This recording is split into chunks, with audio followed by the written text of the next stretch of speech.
परीक्षित जी ने कहा गुरुदेव, यह तो महाराज मनु के एक पुत्र की बात हुई जो छोटा था। बड़े पुत्र का नाम आपने बताया था प्रियव्रत। प्रियव्रत का वंश विस्तार क्या हुआ? आपने पहले छोटे बेटे का वर्णन किया, बड़े बेटे को छोड़ क्यों दिया? परमहंस परम वितरागी परमहंस शिरोमणि सुखदेव जी कहते राजन, कथा प्रसंग आने पर बताऊंगा, लेकिन प्रत्येक कथा में भगवान नाम मन वाणी और अंतःकरण को पावन करता है। इसलिए कथा में प्रवेश से पहले कुछ क्षण भगवान नाम का आश्रय लें। सभी सुने, सभी बोले। श्री कृष्ण गोविंद हरे मुरारे, हे नाथ नारायण वासुदेव। कृष्ण गोविंद हरे मुरारे, हे नाथ नारायण वासुदेव।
समझते हैं क्या?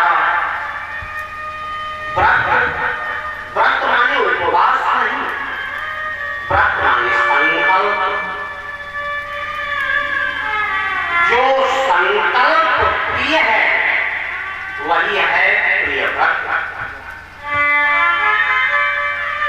सुखदेव जी कहते राजा महाराज प्रियव्रत इतने तपस्वी थे। एक बार उनके मन में संकल्प आया कि मेरी प्रजा अंधेरे में नहीं जाएगी। उन्होंने अपनी तपस्या के प्रभाव से एक रथ प्रकट किया।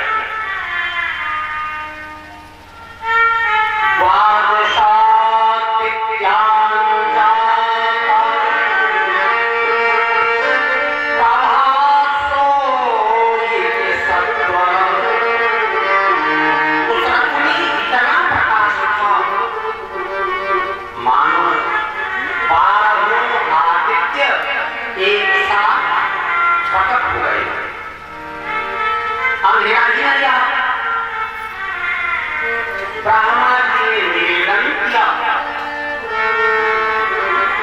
तब उन्होंने सूर्य की गति का आभास होने दिया। अन्यथा सूर्य पता ही नहीं चलता था, क्योंकि 12 सूर्य एक साथ खत्म हो जाए तो इस सूर्य का प्रकाश नदी ऐसे तपस्वी थे महाराज प्रियव्रत के पुत्र के आत्मीक और आत्मीक के नाभि और नाभि के ऋषभ। भगवान ऋषभ देव भी नारायण के अवतार हैं। बोलिए ऋषभ देव भगवान की जय। भगवान ऋषभ देव बहुत ही प्रतापी राजा थे और उनके प्रताप से सारी धरती शस्य श्यामला बन गई।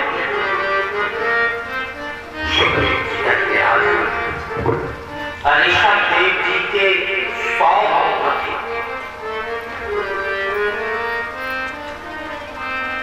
उन 100 पुत्रों को बुलाया जैसे कोई पिता अपने पुत्रों को उपदेश करता है, अपनी परंपरा अपनी मर्यादाएं सिखाता है, वैसे उन्होंने बुलाकर अपने पुत्रों को बैठाया। बचपन से रोज यही करते थे। आप विचार करो, आज हमारा समाज कहां जा रहा है? पहले पिता अपने पुत्रों से बातचीत करता था, अपनी कोई मर्यादाएं सिखाता था, जब वो बड़े हो जाते थे तो भी। लेकिन आज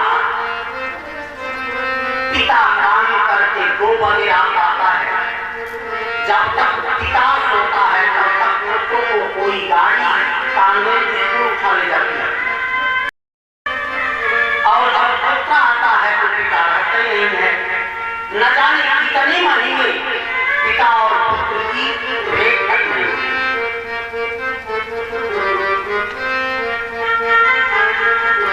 पिता को अपने पुत्र को समझाने का समय ही नहीं। ऋषभ देव जी अपने पुत्रों को बुलाकर पूछते हैं, पुत्रों पूरे दिन तक अहोरात्र तुम क्या करते? पुत्रों ने कहा, पिताजी बताऊं, सुबह उठ गए, अपनी नित्य क्रियाएं पूरी की और नित्य क्रियाओं की पूरा करने के बाद हमने राजपाट देखा, राज्य कार्य किया और राज्य कार्य करने के बाद हमने भोजन पानी ग्रहण किया। भोजन पानी ग्रहण करने के बाद फिर चौपट खेला और फिर शाम को भोजन प्रसाद पाकर सो गए। ऋषभ देव जी के पुत्रों यही मानव जीवन नहीं है। केवल उठना बैठना रहना सोना खाना पीना मानव जीवन ये नहीं है। तब क्या है?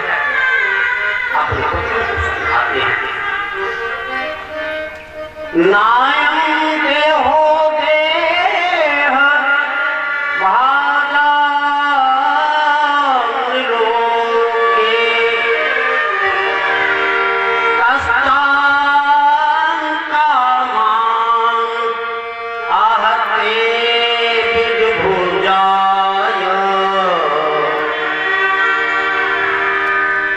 पुत्रों, यही जीवन है। नायम लोके देह भाजान लोके कष्टान, तुम पर कष्ट आए, सुख पड़े दुख पड़े, स्वाद आप लो, इंद्रियों का सुख प्राप्त करो, ये जीवन नहीं है। तब जीवन क्या है? पुत्रों ने पूछा, पिताजी तब जीवन क्या है? उन्होंने कहा, पिता के धर्म को ग्रहण करना ही जीवन है। उन्होंने मनुस्मृति भी बताई। मनुस्मृति के अनुसार यम केदारम, जो खेत को जोतता है खेत उसका है। हम लोगों के जीवन में तो ये नहीं आया, किंतु बूढ़े लोग बैठे हैं, पंडित बंशीधर जी पांडे, प्रिंसिपल साहब ये बता सकते हैं। कोई एक कानून था सील, जो जोतता बोता था खेत उसी का होता चला गया। न जाने कितने रजवाड़े इसी में चले गए। मनुस्मृति के अनुसार जो पुत्र पिता के धर्म को ग्रहण नहीं करता है उसे अपने पिता की संपत्ति का अधिकार नहीं है।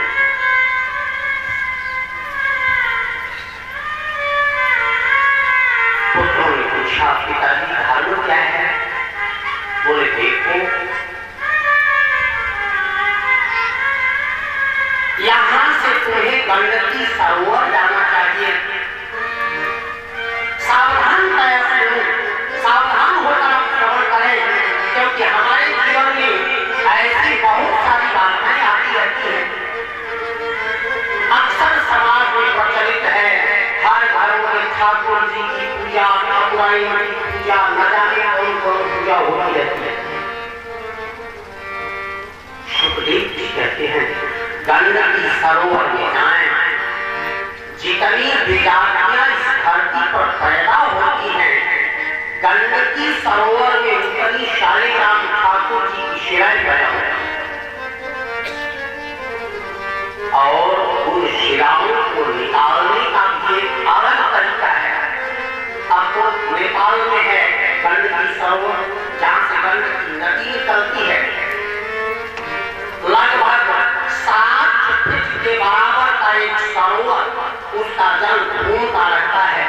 ऋषभ देव जी वर्णन करते हैं, 7 चक्रवर्ती नदी सर्वत्र बढ़ती कविता, उसी में गोमती चक्र भी मिलता है। गोमती चक्र समझते हैं?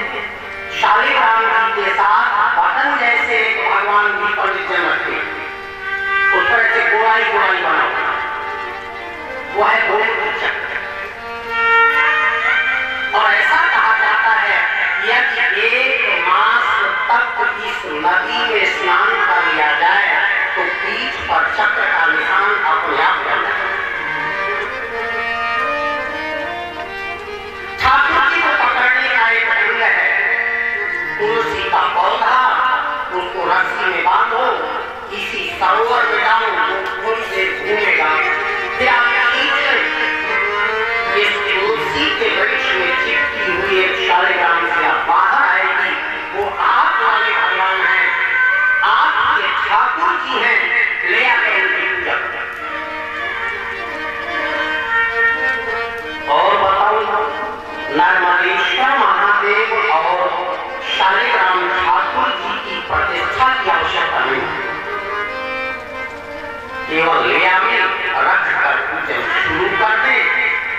क्यों? बोले तो इनको ले आकर इनकी पूजा करो। एक और बात बताऊं, उपदेश कर रहे हैं। उन्होंने ये कहा कि यदि तुम सब मेरा धर्म ग्रहण कर रहे हो तो ग्रहण करो। उनमें सबसे बड़े भारत जी ने पूछा, पिताजी ये स्वर्ग और नरक क्या है? स्वर्ग और नरक जाने का उपाय क्या है? देखो, भगवान ने गीता में कहा है, कामः क्रोधः तथा लोभः, न जाने क्या क्या, ये सब नरक जाने के मार्ग हैं। स्वर्ग जाने के लिए भगवान की श्रीमुख वाणी कहती है कि सत्य, दान, अहिंसा, तप, आस्तेय, जितना आप कर सकते हो करो। ये स्वर्ग के मार्ग है। अनुष्ठान करो, जप करो, पूजा करो, तप करो। लेकिन ऋषभ देव जी कहते हैं कि तुम बताओ, भक्त में इतना प्रभाव होता है कि भगवान की वाणी को भी बदल सकते। ऋषभ देव जी कहते हैं तो स्वर्ग जाने का केवल एक मार्ग है। बोले कौन सा? उन्होंने कहा, महत सेवा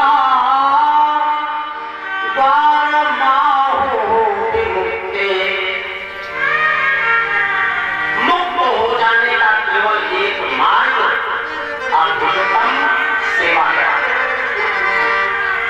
और ये सेवा क्या है? सेवा में पैर दबाना, सेवा में बढ़िया भोजन कराना, जी नहीं। सेव्यस्य मुखो लासार्थम इति सेवा। सेव्य के मन की बात करना ही सेवा है।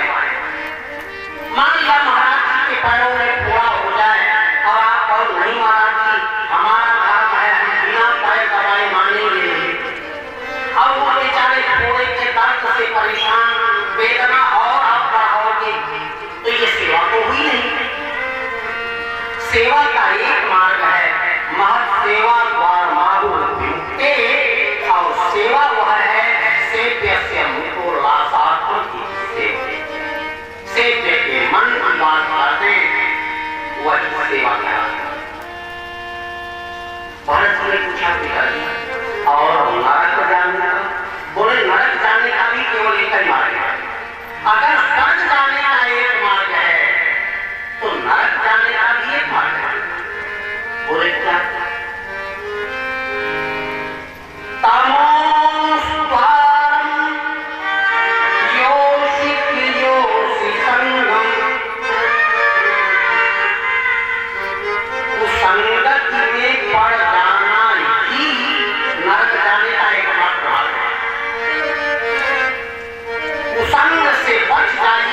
नरक नहीं जाएंगे।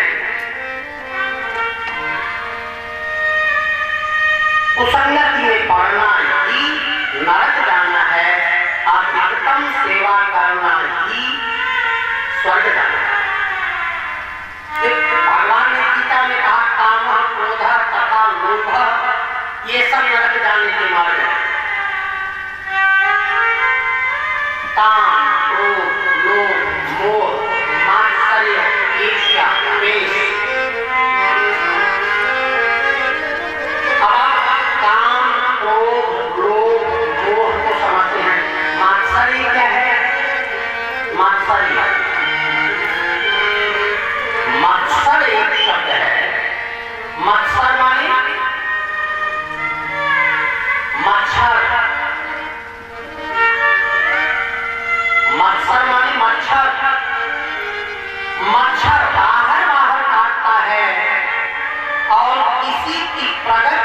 या किसी की कीर्ति देख कर जो मन में भीतर भीतर काट ले, वही है मकसद।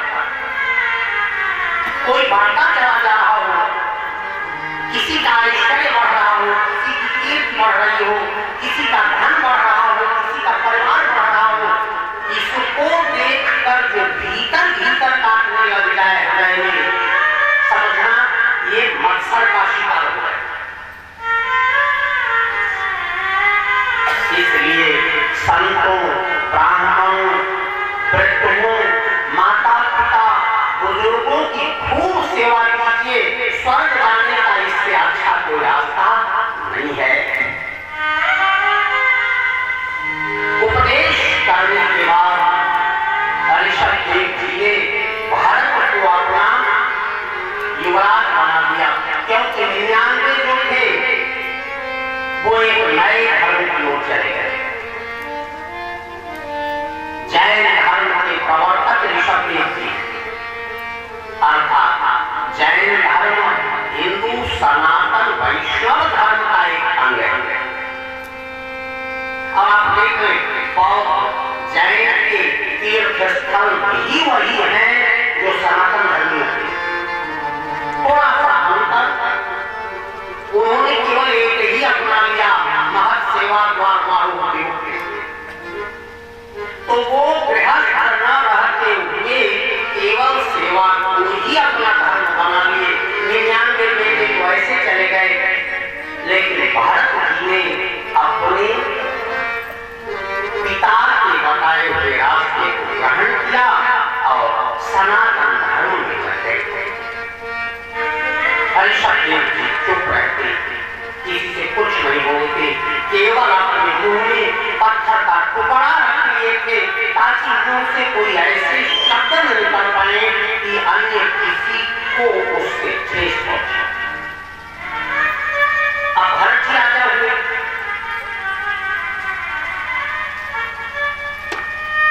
और महाराज भरत, 3 भरत हैं। एक ऋषभ देव जी के पुत्र भरत, दूसरे शकुंतला और दुष्यंत के पुत्र भरत, और तीसरे महाराज दशरथ के पुत्र भरत। यहाँ भगवान ऋषभ देव जी के पुत्र भरत की चर्चा चल रही है। महाराज भरत इस अजनाभ क्षेत्र के छत्रपति राजा, भारतवर्ष का पुराना नाम, काशी में स्नान कर लेंगे। ये दिन में केवल 2 बार भोजन प्रसाद ग्रहण करेंगे। किसी के घर का बना हुआ नहीं खाएंगे, अपने हाथ से बनाएंगे। ये छोटे नियम है।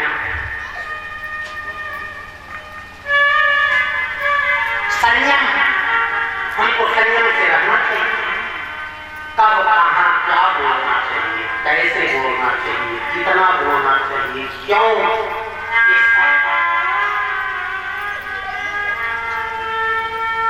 लेकिन हम संयम कर नहीं पाते। जरा विचार करो, भगवान ने हमको मुंह एक दिया है, लेकिन कान 2 दिए।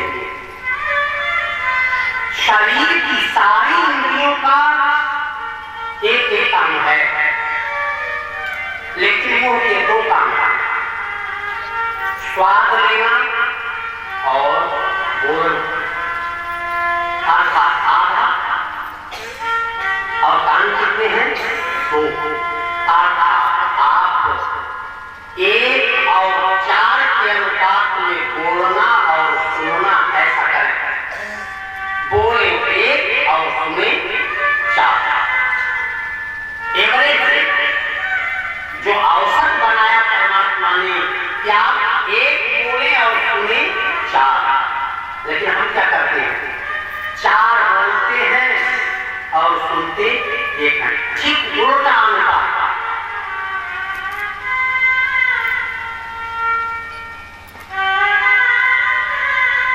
अब बात आई आसन की। एक आसन से